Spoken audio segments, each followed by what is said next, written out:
Good morning class. हम सब linear equation of two variable का प्रॉब्लम सॉल्विंग उसके बारे में डिस्कस कर चुके रहे हैं। इससे फर्स्ट वीडियो में हम लोग बात भी किए कि linear equation of two variable जो है वो क्या है, इसका सॉल्यूशन हम सब कैसे निकालते हैं, ये सारा बात हम लोग कर चुके हैं। वहाँ पे हम लोग एक बात और बताए थे कि linear equation of two variable जो है ये टू डायमेंशनल है, और ये टू डायमेंशनल कैसे समझते हैं इस सारा बात हम लोग पिछला वीडियो में हम लोग कर चुके हैं। आज उसी से हम लोग आगे बढ़ रहे हैं कि linear equation of two variable का जो ग्राफ सिस्टम जो हम लोग जान रहे हैं उस ग्राफ का वन केस हम लोग कर चुके हैं। उससे सेकंड ग्राफ का जो केस है उसके बारे में हम लोग देखेंगे कि क्यों लीनियर इक्वेशन ऐसे सॉल्यूशन हम लोग को एक्स और वाई कहाँ कहाँ केस पे हम लोग निकलता है। आज जो बात हम लोग कर रहे हैं कि जैसे मान लीजिए यही pair of linear equation of two variable है, a1x plus b1y plus c1 equal to 0। ये जनरल का बात हो रहा है हम लोग का। एंड सेकंड जो है आपके पास a2x plus b2y plus c2 equal to 0। Last class में हम लोग कंसिस्टेंट और इनकंसिस्टेंट के भी बारे में बात किए थे, और वहाँ पे यूनिक सॉल्यूशन बात कर चुके हैं कि x का वैल्यू कब यूनिक सॉल्यूशन देता है। आज जो हम लोग बात करेंगे कि नंबर ऑफ सॉल्यूशन जो x और y के देगा उसी को आगे बढ़ा रहे हैं। तो कह रहा है केस, इसमें केस नंबर सेकंड जो क्या कह रहा है, इसको ध्यान से आप सब देखना कि जो भी अननोन वैल्यू निकल रहा है x और y का, चाहे किसी भी केस में हम लोग लेंगे, तो आप यहाँ से समझिएगा। अगर ऐसा भी तो हो सकता है ग्राफ कि मान लेते हैं कि ये कार्टेशियन प्लेन है, यहाँ से समझिए ये कार्टेशियन प्लेन है, और ये linear equation of two variable का लास्ट क्लास में हम लोग भी बात कर चुके हैं। इसका ग्राफ जो होता है स्ट्रेट लाइन होगा, तो ये भी लीनियर है और ये भी लीनियर है। तब जब दोनों linear equation of two variable ही हैं और इसका ग्राफ अगर हम स्ट्रेट लाइन बनाते हैं, सपोज मान लेते हैं कि ये जो फर्स्ट लाइन जो है इसका ग्राफ यही स्ट्रेट लाइन बन गया L1, और सेकंड ग्राफ जो है ये जो सेकंड लाइन है इस इक्वेशन का, तो ऐसा भी जरूरी है कि इसी लाइन पर दूसरा लाइन बन जाए, यानी लाइन L पे ही लाइन L2 हो जाए, यानी लाइन L पे ही लाइन L2 हो जाए, यानी ये दोनों ग्राफ जो हो रहा है कोइंसिडेंट हो रहा है।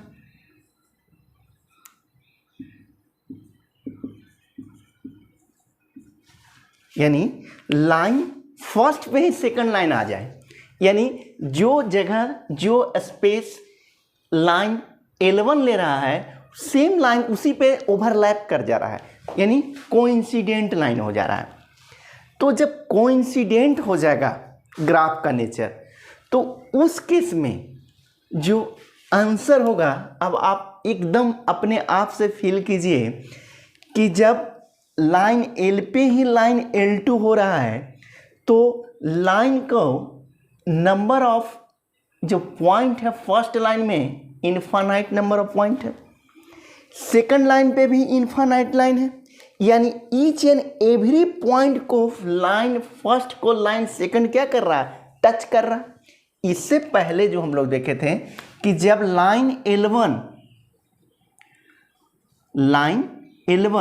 और लाइन L2 इंटरसेक्ट करता है, यानी लाइन L1 और L2 जब इंटरसेक्ट करता है, जो लास्ट वीडियो में हम लोग किए थे, तो लाइन L1 और L2 जब इंटरसेक्ट करता है तो उसको यूनिक सॉल्यूशन हम लोग बोले थे, यानी उस केस में x और y का वैल्यू हो रहा है।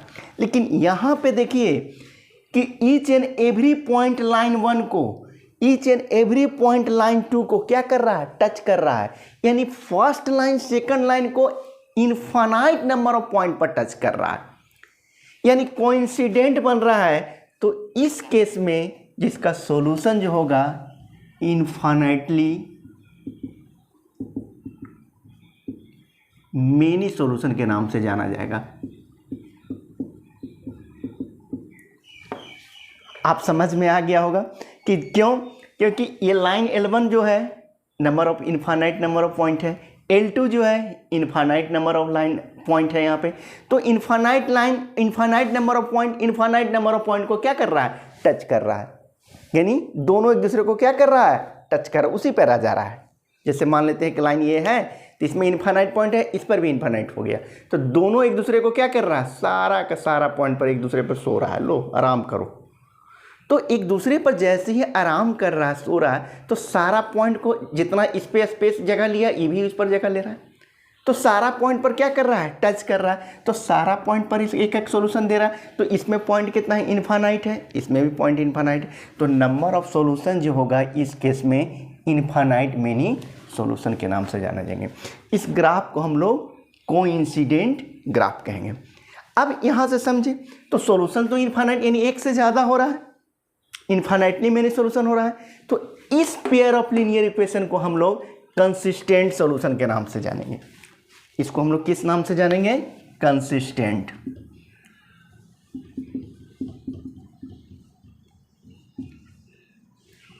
Consistent system of linear equation के नाम से जानेंगे,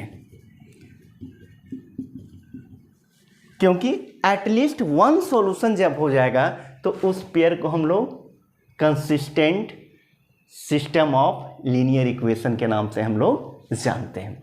तो अब यहाँ से समझिए, जब ये कंसिस्टेंट हो गया मेरे पास, बात समझ में आ गया।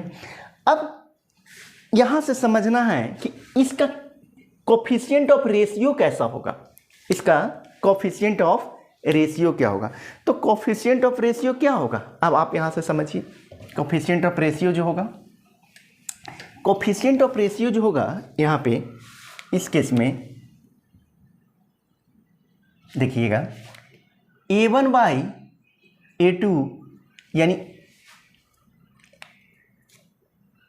इसका कोफिशिएंट A1 और A2 is equal to B1 by B2 is equal to C1 by C2, यानी सारा ये जो हम लोग लिख रहे हैं A1 by A2 is equal to B1 by B2 is equal to C1 by C2, अगर कोफिशिएंट ऑफ रेशियो इक्वल होगा तो इसका जब ग्राफ बनाएंगे linear equation of two variable का, तो कोइंसिडेंट लाइन हो जाएगा यहाँ से, क्योंकि ये आपको बताएगा कि इसका नेचर ऑफ ग्राफ क्या होगा, कोइंसिडेंट लाइन होगा ये।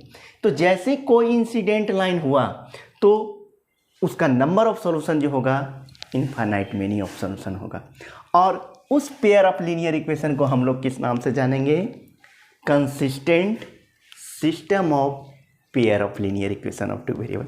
अब इसी को समझिए एक एग्जांपल के थ्रू, देखिए यहाँ से देखते हैं हम लोग, जैसे समझने की कोशिश करते हैं हम लोग इसको। एक एग्जांपल लेते हैं, pair of linear equation of two variable. क्या ले रहे हैं, देखिए एकदम सिंपल वे में ले रहे हैं हम लोग बात। मान लेते हैं कि यही ले रहे हैं हम लोग, x plus 2y plus 4 equal to 0, और सेकंड जो ले रहा हूं मैं इक्वेशन,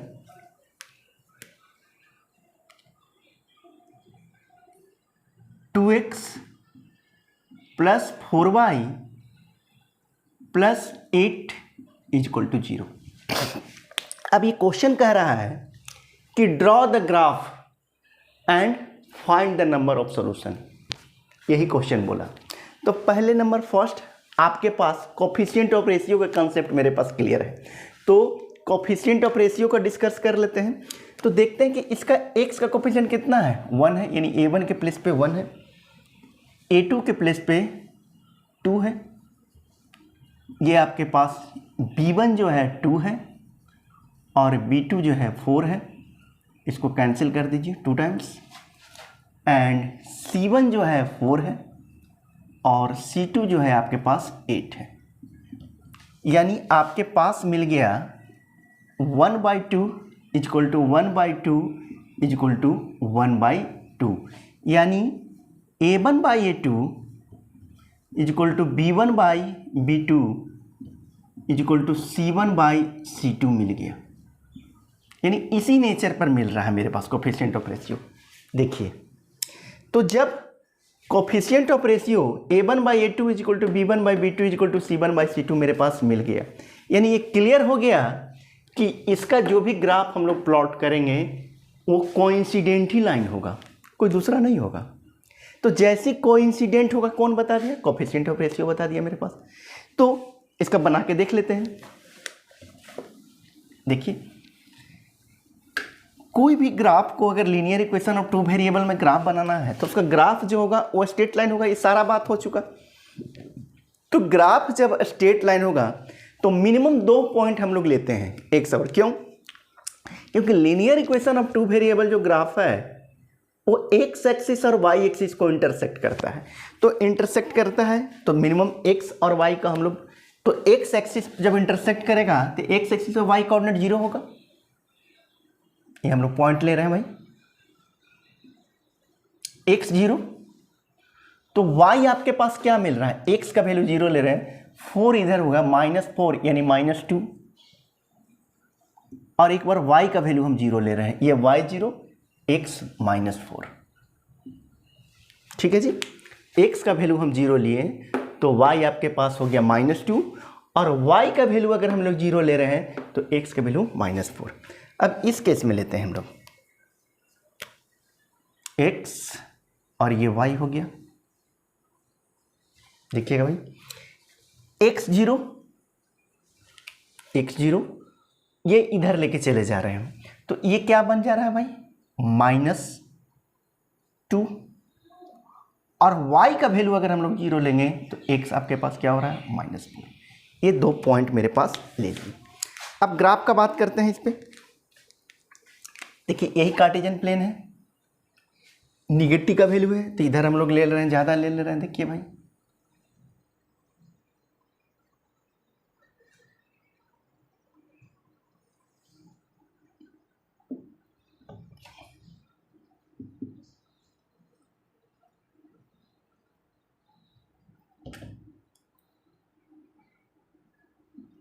देखिए ये कार्टेशियन प्लेन हम लोग ले लिए हैं, बढ़िया सब देखिए अच्छा से।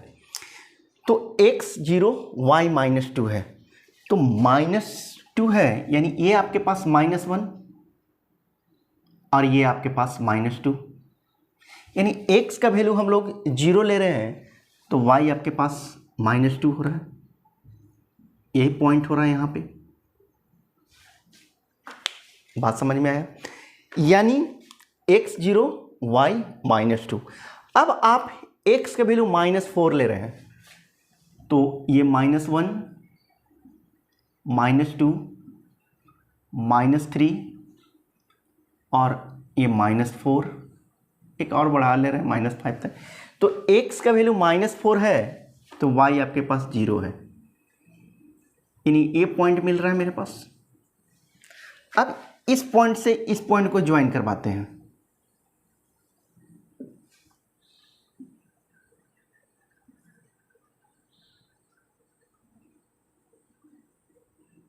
ये देखिए एक स्ट्रेट लाइन बन गया मेरे पास। ये इक्वेशन किसका है, ये इक्वेशन इसका है, x + 2y + 4 = 0 का है, यानी ये जो इक्वेशन है इसका है। अब इसका जो वैल्यू हम लोग सब्स्टिट्यूट किए हैं वो सेम ही वैल्यू है, कुछ अलग नहीं है। तो पॉइंट कहाँ होगा, इसी पे होगा, यानी ये जो होगा ग्राफ इसका भी यही बनेगा आपके पास। तो क्या बनेगा, यहाँ से लिखते हैं हम यहाँ पे 2x + 4y + 8 = 0। यानी ये बात हो गया कि लाइन जो फर्स्ट है लाइन सेकंड पे कोइंसिडेंट लाइन बन गया। तो जब कोइंसिडेंट लाइन मेरे पास बन गया तो ये क्लियर हो गया मेरे पास कि ये लाइन, यानी इस इक्वेशन और इक्वेशन को हम लोग सोल्व करने का इनफाइनाइट मेनी ऑफ सॉल्यूशन होगा। अब यहाँ से समझिए, एकदम बढ़िया से समझिएगा, अगर हम x और y को ग्राफ से नहीं सोल्व करते हैं, जो आपके पास अलजेब्रा मेथड है, elimination method, substitution and cross multiplication, उसका भी हम लोग बात करेंगे। तो उस केस में जब अगर आप देखेंगे तो यहाँ पर फर्स्ट इक्वेशन जो है सेकंड इक्वेशन को क्या कर रहा है, सेटिस्फाई कर रहा है। सेम ही इक्वेशन है, ये कोई अलग नहीं है। यहां से पहले आप ये तो क्लियर हो गया क्या हो रहा है। यहां से देखने आप कि ये जो इक्वेशन है, ग्राफ क्लियर है भाई। देखिए अब आपको कि अगर हम इस इक्वेशन में बात करते हैं तो इसमें 2 कॉमन ले लेते हैं। 2 कॉमन ले रहे हैं तो क्या बन रहा है, x plus 2y plus 8 equal to 0, यानी x plus 2y plus 8, 2 common लिए तो क्या बच गया मेरे पास 4, x प्लस 2y 2 कॉमन लिए तो 4 इक्वल टू 0, तो ये बन गया 0। तो अब ये 2 0 में रिप्लेस कर दिए। अब यहां से देखिए ये जो इक्वेशन है मेरे पास और ये जो इक्वेशन है, तो दोनों सेम इक्वेशन हो गया कि नहीं हो गया। तो जब इक्वेशन ही सेम है तो उसी प्लेस पर ना आएगा ये भी, ये कोई अलग उसके लिए जगह है। यानी सिर्फ कोफिशिएंट चेंज है, कोफिशिएंट सिर्फ चेंज हो रहा है और कोई चेंजिंग नहीं हो रहा है। तो लेकिन जब हम लोग कॉमन ले रहे हैं, कोफिशिएंट ऑफ रेशियो सेम हो जा रहा है। और क्यों हो रहा है देख लीजिए इससे, तो इसका पेयर ऑफ ये लीनियर इक्वेशन ऑफ 2 वेरिएबल है, तो इससे नंबर ऑफ सॉल्यूशन इनफाइनाइट होगा, तो इससे भी नंबर ऑफ सॉल्यूशन क्या होगा, इनफाइनाइट ही होगा ना। तो इस केस में इस पर ओवरलैप क्यों कर रहा है देख लिए, ये दोनों लाइन क्यों ओवरलैप कर गया, कोइंसिडेंट लाइन हो गया, क्योंकि दोनों का तो एक ही इक्वेशन है, खाली लिखा हुआ है अलग अलग। बात समझ में आ गया। तो ये क्लियर हम लोग समझ में आ गया कि जब इक्वेशन फर्स्ट और इक्वेशन सेकंड कोइंसिडेंट हो जाएगा तो नंबर ऑफ सॉल्यूशन जो होगा उसका इनफाइनाइट होगा। और वो नेचर ग्राफ का आप कैसे देख लेंगे वो आपको भी पता हो गया है कि कोफिशिएंट ऑफ रेशियो जो हो रहा है a1/a2 is equal to b1/b2 is equal to c1/c2। एक ग्राफ नंबर सेकंड का नेचर हो गया। अब ये कोई भी चीज़ स्टेटमेंट के रूप में देगा वैसा इक्वेशन, तो 2 pair of linear equation of 2 variable बनेगा, तो उस केस में इनफाइनाइट नंबर ऑफ सॉल्यूशन होगा। एक थर्ड केस और रह गया आपके पास जिसको हम लोग बोलते हैं नो सॉल्यूशन। कभी कभी ये नो सॉल्यूशन जो है ये बहुत अच्छा बात आता है। देखिएगा कि मान लेते हैं कि पेयर ऑफ लीनियर इक्वेशन कुछ आया आपके पास, कुछ सेंटेंस दिया आपको, तो कुछ मैं फर्स्ट पीरियड में भी बोला था, फर्स्ट क्लास में भी, कि ऐसा कोई ज़रूरी नहीं है कि जो आपको क्वेश्चन दिया हुआ है उसका आंसर होगा ही होगा, नहीं भी होगा। तो जब नहीं आंसर आएगा तो उस इक्वेशन को हम लोग इक्वेशन में जब बात करेंगे तो उसको हम लोग नो सॉल्यूशन के नाम से कहेंगे। तो नो सॉल्यूशन क्या होता है उसको आप समझिए। यानी जब pair of linear equation of 2 variable दिया हुआ होगा तो अगर आपके पास, यहाँ से समझने की कोशिश करेंगे, वही जो a1x plus b1y plus c1 is equal to 0 जो दिया हुआ है, यानी यहाँ से समझेंगे ये x एक्सिस, ये y एक्सिस, ये मैंने x डैश ले लिया और ये y डैश ले लिया। अब यहाँ से समझिए, अगर line linear equation of 2 variable का ग्राफ एक लाइन ऐसा बना, L1 किसका बन रहा है, मैं लिख दे रहा हूं, इसका बन रहा है a1x plus b1y plus c1 is equal to 0। एक स्ट्रेट लाइन इसका बन गया। अब सेकंड जो स्ट्रेट लाइन जो है ऐसा बन रहा है, यहां से समझिए, यानी ये बन गया आपके पास second a2x plus b2y plus c2 is equal to 0। ये 2 लाइन बन गया। तो जब 2 लाइन, फर्स्ट लाइन L1 और सेकंड लाइन L2, ये दोनों लाइन ना इंटरसेक्ट करता है और ना कोइंसिडेंट बनता है, यानी लाइन L1 और L2 पैरेलल बन जाता है। यानी इस केस में जो लाइन है L1 और L2 जो है वो पैरेलल हो जा रहा है। तो जैसे ही लाइन आपके पास पैरेलल हो गया यानी दोनों समानांतर हो गया, यानी दोनों में एक दूसरे से कोई तरह का मेल मिलाप नहीं है। मेल मिलाप मीन्स न इंटरसेक्ट कर रहा है न कोइंसिडेंट बनेगा। तो जब न तब उस केस में एक ही बचा, वो पैरेलल बना। तो जब पैरेलल लाइन हो जाएगा तो उसको हम जो भी ये पेयर ऑफ लीनियर इक्वेशन जो होगा उसको नो सॉल्यूशन कहेंगे। उसको हम लोग किस नाम से जानेंगे? नो सॉल्यूशन के नाम से जानेंगे। यानी उस केस में कभी भी आपका x और y जो अननोन वैल्यू होगा, ये x और y का जो अननोन वैल्यू होगा ये नहीं फाइंड होगा। ये x और y आपसे फाइंड नहीं होगा। वो कैसा भी होगा, कुछ भी कोशिश कर लेंगे तो उस केस में x और y का वैल्यू जो होगा वो नहीं होगा। यानी इस केस में ये लीनियर इक्वेशन और इस linear equation of two variable का जो कोफिशिएंट ऑफ रेशियो जो होगा इसमें आपका वो क्या होगा वो हम बता रहे हैं। अब आपको समझिए, यानी a1 by a2 is equal to b1 by b2 not is equal to c1 by c2 होगा।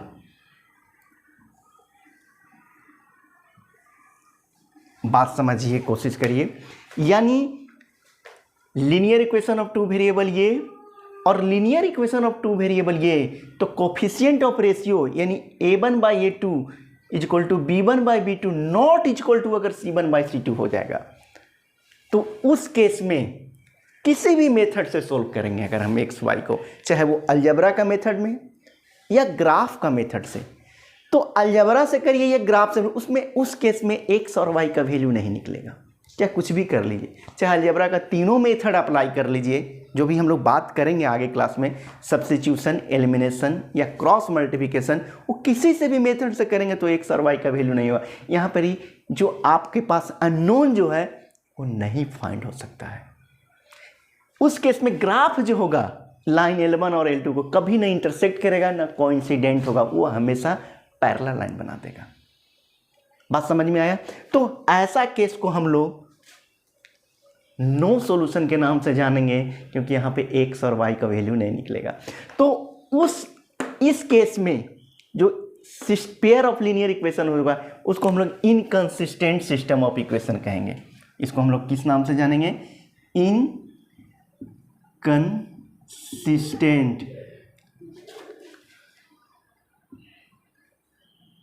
इनकंसिस्टेंट सिस्टम ऑफ लिख लीजिए।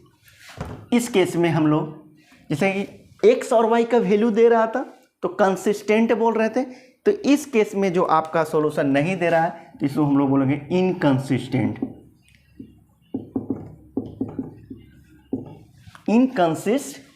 System of pair of linear equation कहेंगे। यानी यहाँ पे ये जो इक्वेशन जो होगा पेयर ऑफ लीनियर इक्वेशन ये इनकंसिस्टेंट के नाम से जानेंगे। समझ में बात आ रहा है? ये ग्राफ का 3 नेचर है, केस 1, केस 2 और केस 3। केस 1 जो है फर्स्ट वीडियो में हम लोग बात किए यूनिक सॉल्यूशन के बारे में जहाँ पे एक्स और वाई का वैल्यू देगा। आज जो केस 2 हम लोग बनाए इनफाइनाइट के बारे में बात कर चुके हैं, और थर्ड जो हम लोग को बात किए वो नो सॉल्यूशन के बारे में बात कर रहे हैं। तो नो सॉल्यूशन समझ में आ गया कि किसको नो सॉल्यूशन कहेंगे हम लोग। तो नो सॉल्यूशन क्लियर हो गया, यानी यहाँ पे एक्स और वाई का वैल्यू नहीं होगा। यहाँ पर एक्स जो डायमेंशन हम लोग जिस सेंस में हम लोग बात करेगा वो सेंटेंस के रूप में वहाँ से नहीं निकलेगा।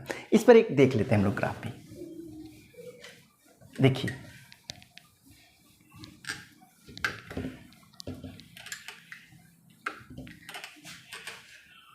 यहाँ समझिए, अगर हम इक्वेशन ले रहे हैं यहाँ से, देखिए एक ले रहे हैं हम यहाँ से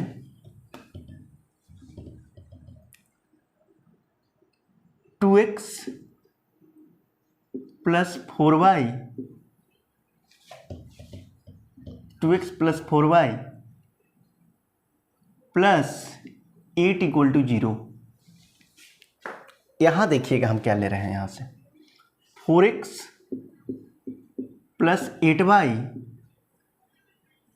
प्लस अगर हम ले रहे हैं यहाँ पे 20 इक्वल टू 0। देखिएगा बढ़िया से, अच्छा लिखिएगा, मैंने लिखा 2x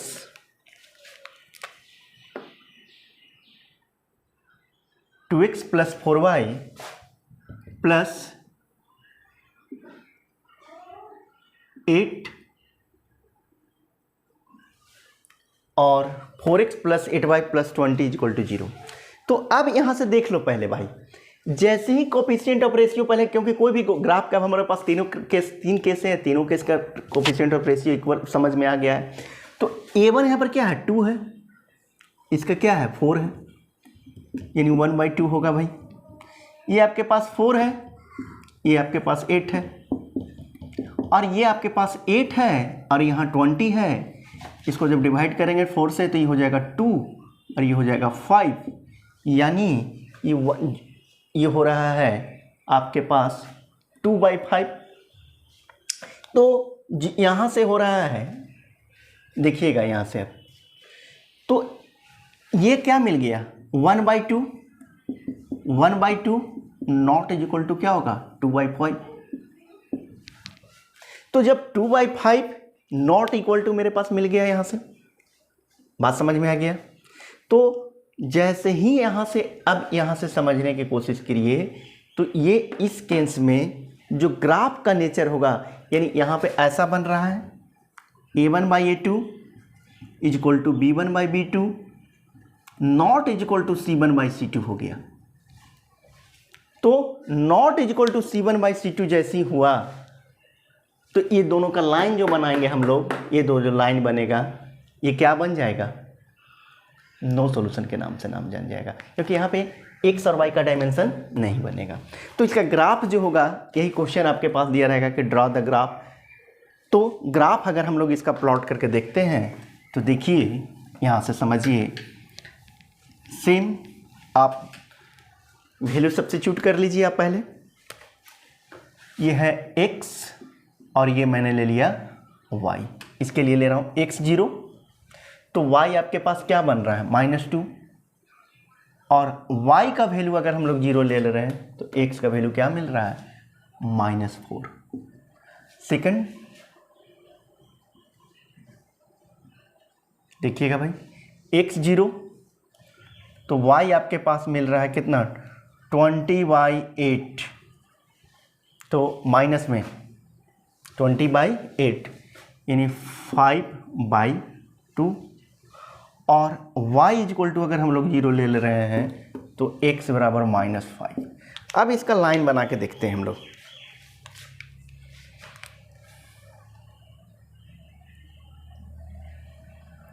देखिएगा भाई बढ़िया से, एकदम अच्छा से देखिए।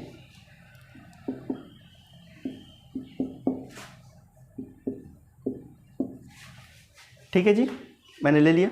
तो देखो आप पहले x का वैल्यू 0 लिए, y -2, तो यहाँ -2 क्या है -1,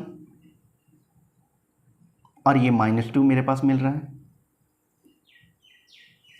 और x का वैल्यू -4, -1 -2 -3, और ये मेरे पास मिल गया -4।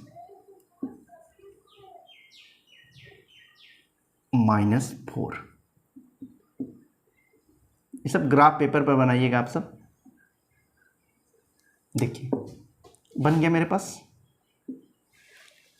यानी एक लाइन मेरे पास रेडी हो गया। किसका लाइन बन गया ये 2x plus 4y plus 8 equal to 0 का ग्राफ बना लिए।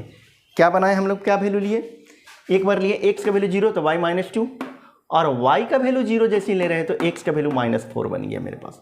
सेकंड के लिए ले रहे हैं x का वैल्यू 0, y आपके पास क्या मिल रहा है -5/2, -5/2 यानी 2.5, यानी यहाँ पे हो रहा है -3,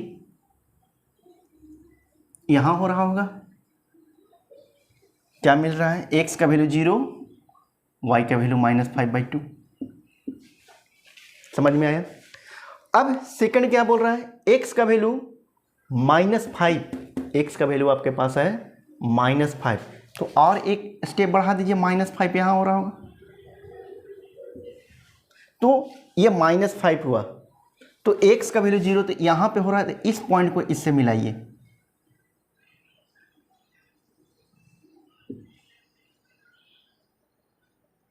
तो देखिए इसका जो इक्वेशन है ये वाला, ये लाइन आपके पास क्या हो रहा है, 4x plus 8y plus 20 is equal to 0। यानी इस इक्वेशन और ये इक्वेशन जो है, दोनों से ग्राफ जो हम लोग देख रहे हैं वो क्या बन रहा है, पैरेलल लाइन बन रहा है। देखिए एकदम बढ़िया से, यानी इस दोनों ग्राफ में कोई भी दोस्ती यारी नहीं है, सब दोनों अपने आप में है। अपने आप में माने कि जैसे हम, तो हम भी हैं, हम में है फंसा हुआ। तो जब कोई भी फ्रेंडशिप नहीं है दोनों में, ना इंटरसेक्ट कर रहा है और ना कोइंसिडेंट कर रहा है, तो जब दोस्ती है ही नहीं तो एक्स और वाई का बात कहाँ से होने वाला है। तो ये जब एक्स और वाई का बात ही नहीं हो रहा है यहाँ पे, क्योंकि दोनों में कोई फ्रेंडशिप जब है ही नहीं, तो एक्स और वाई का वैल्यू नहीं निकलेगा। तो जब एक्स और वाई का वैल्यू नहीं निकलेगा तो ये जो पेयर ऑफ लीनियर इक्वेशन है इसको हम लोग नो सॉल्यूशन कहेंगे। यानी नो सॉल्यूशन का मतलब एक्स और वाई का वैल्यू नहीं निकलेगा। और ये जो सिस्टम है इक्वेशन को पेयर ऑफ, इसको हम लोग बोलेंगे